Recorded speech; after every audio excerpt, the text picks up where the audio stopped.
আমাদের নামাজ, আমাদের রোজা, আমাদের ইবাদত, এগুলোকে মিজানের পাল্লায় উঠালে কোনো ওজনই হবে না। তবে আমাদের একটা কৌশল জানা আছে, আমরা আল্লাহর রহমতের, আমরা সেদিন আগেই গুনার স্বীকৃতি দিয়ে দেব। আমরা বলবো, আল্লাহ তুমি প্রশ্ন করার আগে তোমার একটা কথা বলি, আমারে কিছু জিজ্ঞেস করো না, আমি সব করেছি। এমন কোনো পাপ নাই যে পাপ আমারে দিয়ে হয় নাই। তোমার রহমত দিয়ে তুমি জান্নাতে পাঠাবা, তোমার দয়ায় জান্নাতে যেতে চাই, আমল দিয়ে না। পারবেন বলতে?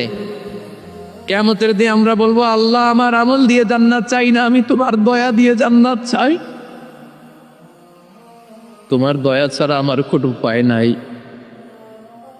কারণ আল্লাহ যদি বিচার করে বাঁচার কারো উপায় নাই। আল্লাহ যদি বলে ফেলেন তুই এটা করলি কেন, ওখানে গেলি কেন, কোরআনে 1000 বার নিষেধ করলাম তারপরেও এই পাপে জড়ালি কেন, এরকম প্রশ্ন ছুড়ে দিলে আমার উত্তর আছে?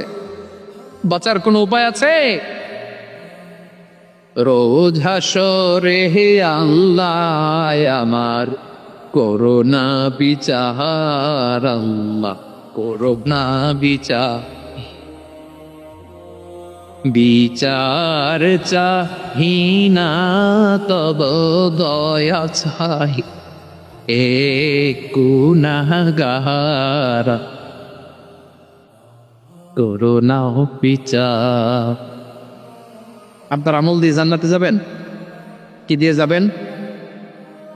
আল্লাহর দয়া দিয়ে। আল্লাহর রহম আর দয়া ছাড়া কেউ জান্নাতের চেহারাও দেখতে পাবে না। আমার প্রিয় ভাইয়েরা, এই দোয়া আল্লাহর কাছে পছন্দনীয় হওয়ার কারণ 3টা। দোয়ার প্রথম অংশে আছে তাওহীদ, আল্লাহর একত্ববাদের ঘোষণা।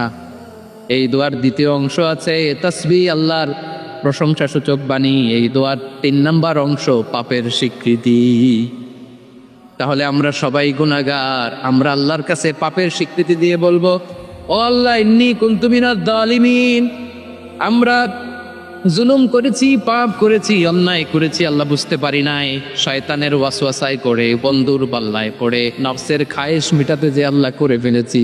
তুমি গুনাহ না মাফ না করলে আমাদের গুনাহ মাফ করার দ্বিতীয় কেউ নাই, ঠিক কিনা বলেন?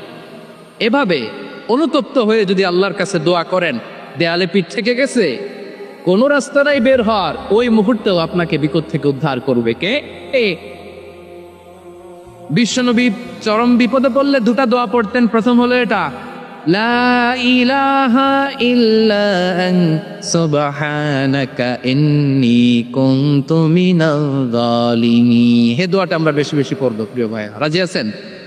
সবাই আওয়াজ করে করুন ইনশাআল্লাহ।